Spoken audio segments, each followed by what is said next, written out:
Hello everyone, this is Ali. Welcome to another video. In this video, I'm going to try to make you think differently a bit. I'm going to try to use delegate and I will just try to show you a random situation where that you might have in your case, in your project. And we will be looking at the same thing, but from another angle. And we will also be doing some benchmarks at the end.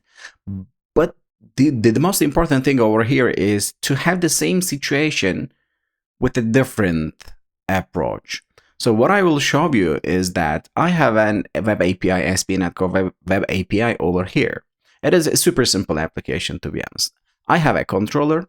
The controller accepting or just generating order as an object order. It really doesn't matter what it does.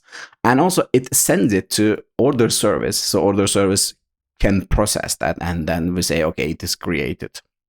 It is super simple. One service, one controller, one model. So if we go to order model, what we will see is that ID, created date, persist date, items, and order items, and also toString function overloaded to convert to the JSON, and also we have order item over here. It doesn't matter what it is, but this is what it is. So what we do is when we hit that endpoint, we create that order and it processes it. So when we process, over here we have a process function in order service. It is injected as singleton. And once we have the order, we set the persist date. And also we persist the file.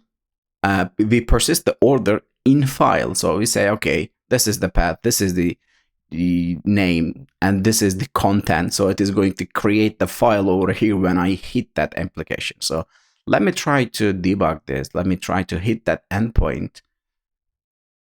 So when I hit this endpoint, what it does is basically creates that file. It is super simple. But one day your manager says, okay, we used to have that file to be saved in our project in somewhere. It really doesn't matter what folder, what directory it is. But now we have another option. Let's say the same file, the same order should also be persisted somewhere else. Let's say cloud, right? But this is conditional. So there will, in your application, there will be configuration. If it is true, let's say, if it is true, then you're gonna save the same file to cloud storage as well. Let's say it is a blob storage in Azure, right? So we are storing it, we are persisting it locally. But if the condition matches, if condition is true, then we are gonna save the same order as JSON, probably, it doesn't matter, to somewhere else. But this is conditional. This is the most important thing over here. In that case, let's say I'm not going to follow all the single responsibility principle, solid principle. This is not the topic of this project, this video.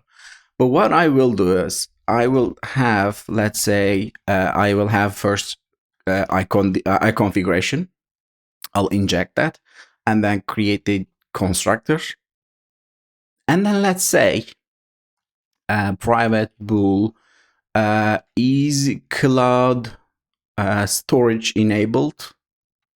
And I'm gonna get that somewhere else. Let me check what was the name for it.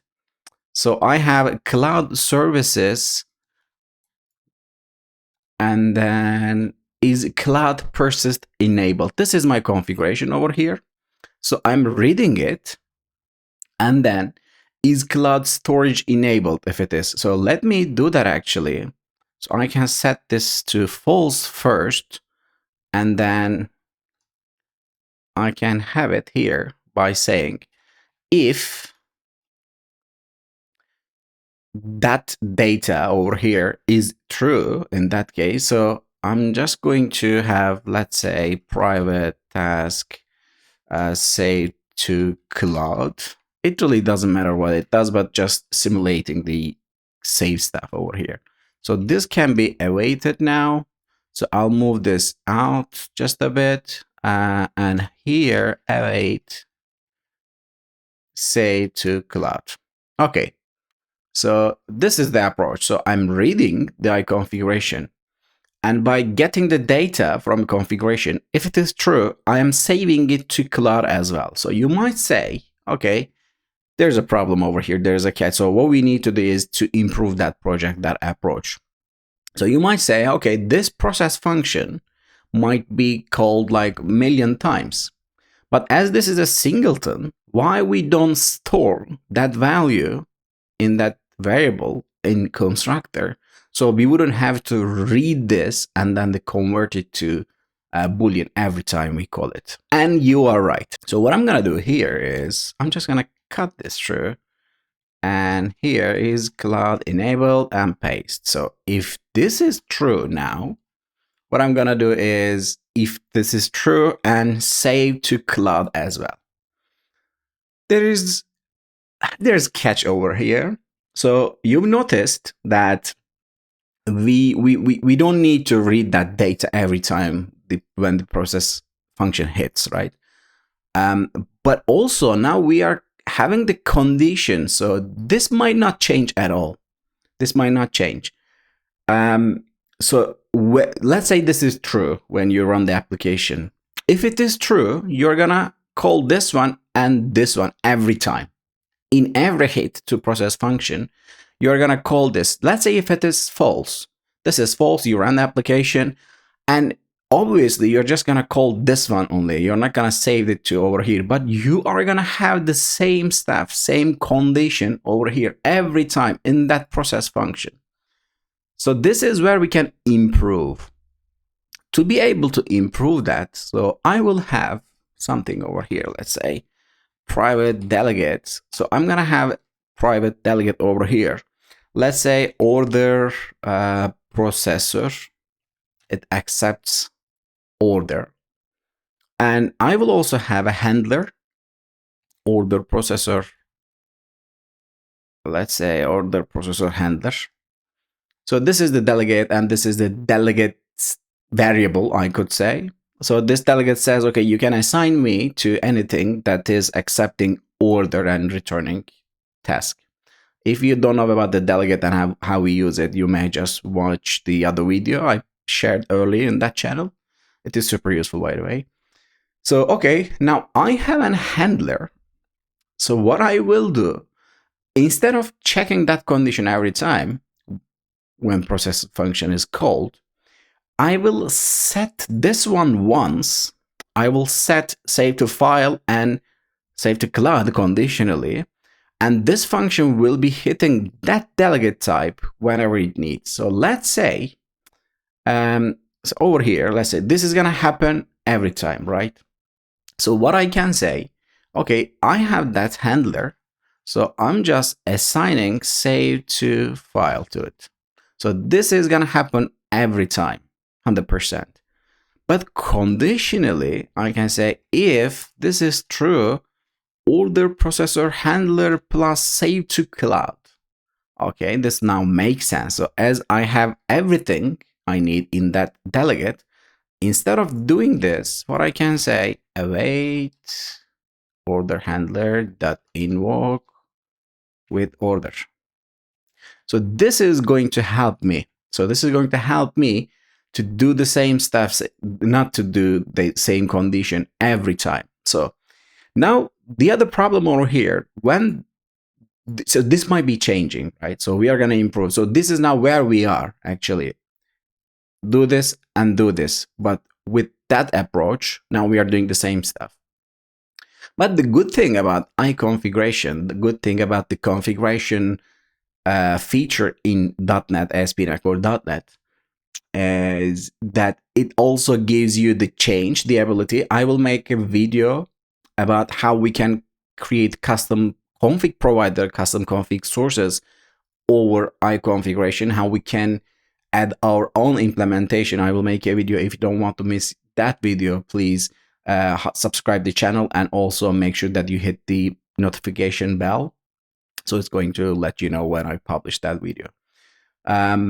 But let me show you something else. So unconfiguration is the default configuration in ASP.NET Core. So this might change. So this data might change, right? So in that case, let's say this is true, then I will have two functions in my application, in my handler. So when I invoke that one, this one will be triggered first, and then the second one, this will be. You can have the separate function, let's say save to both, and you can assign it to that one as well. But this is also registering a new function to delegate, so this also works. And this is going to be running in order, so save to file first, and then the save to cloud. And we are also awaiting, so there is no problem over here. What I can say, let's say we have another model over here. Let's say, what was the name? Handler, I don't know, order service persistence options, let's say, or order service options, let's say, not cloud service. Cloud services, cloud service options, let's say. This is option model.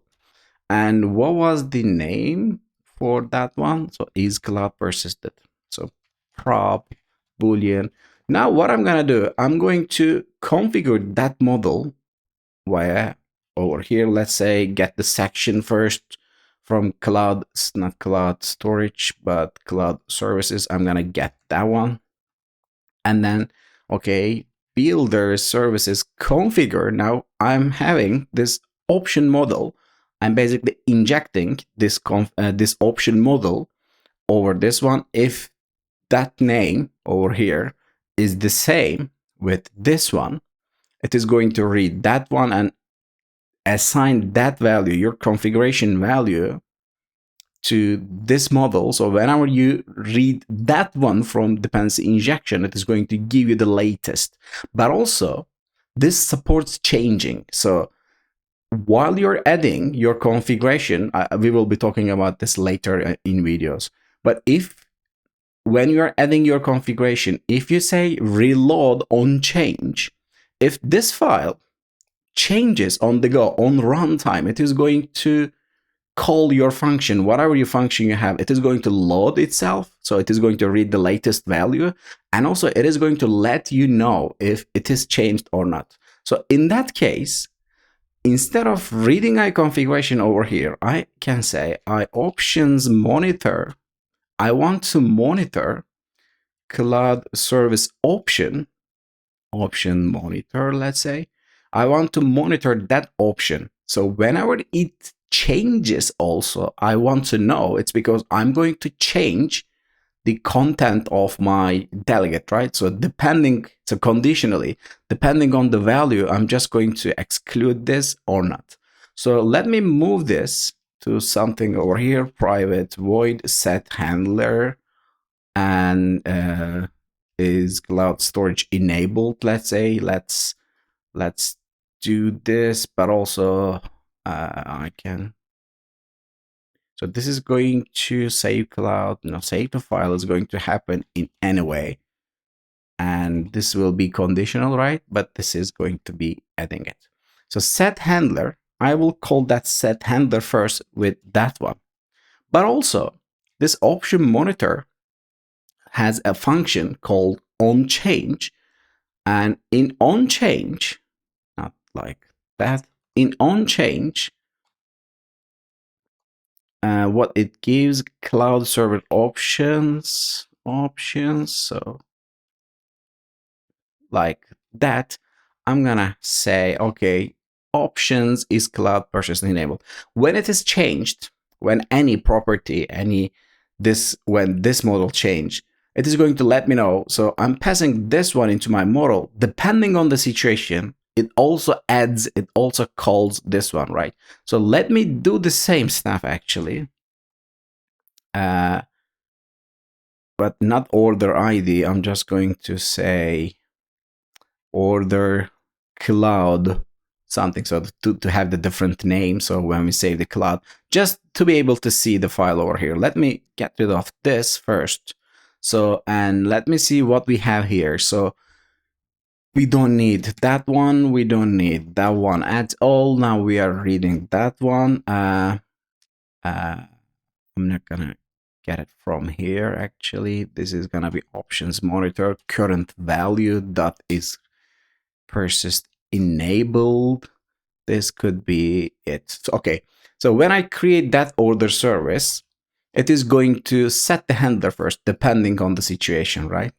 It's going to call this one first. Whenever we call that process function, it is going to be doing its job. When this content, this option has changed, it is going to set delegate again conditionally. It will be adding the save to cloud. And when I hit that process endpoint, without stopping application, everything is going to happen on the runtime.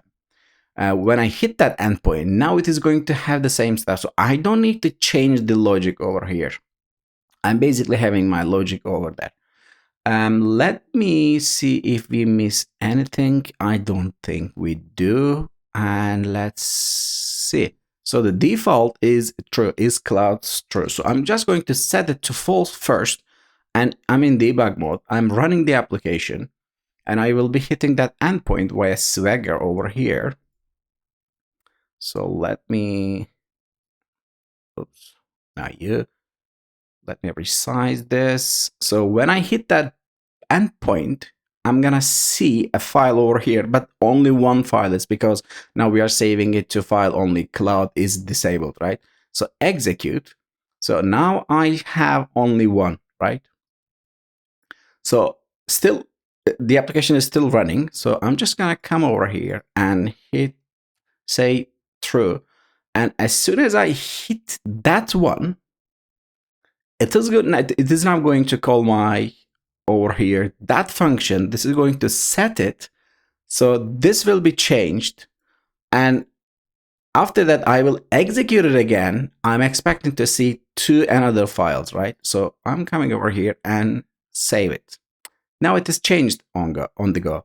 So when I hit that endpoint, as you can see, I have ordered cloud file as well. So everything happened on the runtime.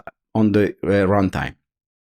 What I try to show you is that instead of having your condition every time, especially when it is not changing, even though it is changing, you can still manage that. But even though it is not changing, if you have that condition, it might be exhausted for your code. It might be the best option for your code, and it might be the best way to read your code. So to keep your code a bit cleaner, a bit more readable, you might just try using delegates within that way. But also you might say, okay, how fast or how slow that delegates are. So maybe to have that condition is not that bad, right? Maybe CLR, maybe in IR level, maybe JIT is going to improve that later, right? So you might just say, I have a benchmark here, and it's because I asked the same question to myself. I have a delegate over here. I have a delegate benchmark over here. What I'm doing is the same stuff actually. Order handler, conditionally, I'm adding the others, and this is totally random in global setup. It really doesn't matter if it is true or false. They both do the same stuff. So the conditional one calls that function first, and then conditionally it calls the save blob storage. But the delegate one is basically hitting that handler. And these are basically doing nothing. And the handler is set over here whenever we do that one. I'm just going to stop that one and hit, not like that, of course. Let me get that benchmark running here. Benchmark runner, run this one, and then return. Now I'm gonna, in release mode, I'm gonna run that application. The result will be here soon. It's because I have only memory diagnoser over here. It's not gonna take that long, but when they are back, I'll be back. The results are here. Let me see. As you might see, using the delegate slightly more than that one, but it is in nanosecond level. So if you need that nanosecond in your application, you might just consider using the conditional. But it almost adds no extra cost in your application, but it might be more readable by the developer. It might be a good solution for another cases where you will also improve your code's performance. It might be totally depending on your situation. But I just wanted to show you a different way to think, and I think you will like it. If you like that approach and video, of course, please hit the like button. And if you have any question on that topic or on another topic, please let me know in the comment section below. Until the next video, happy coding.